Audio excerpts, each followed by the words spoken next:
Demokrasi Takwa dalam buku Keadilan dalam Islam, pengarang Hamka, penerbit Wijaya Jakarta, halaman 23.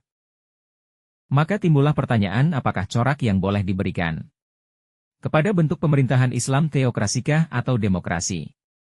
Teokrasi tidak mau dipasangkan sebab dihambat oleh pengakuan Allah sendiri di dalam Quran tadi bahwa manusia adalah khalifahnya di bumi manusia dan kemanusiaan bukan beberapa orang saja. Bukarikal pemerintahan teokrasi itu tersebut dalam sejarah yaitu pengakuan orang banyak bahwa raja atau pendeta adalah wakil Tuhan buat memerintah orang banyak di bumi.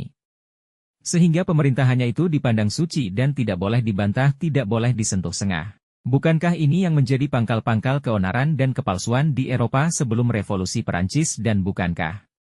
Sebagai kita terangkan di buku Falsafah Ideologi Islam ini pula yang menyebabkan timbul reaksi Marx dengan katanya agama candu rakyat.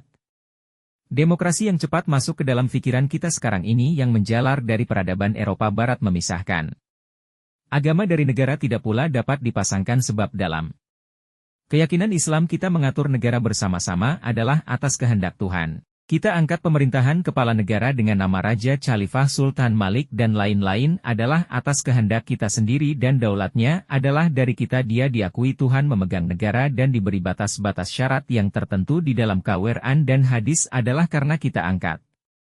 Dahulu saya pernah memberinya nama demokrasi takwa.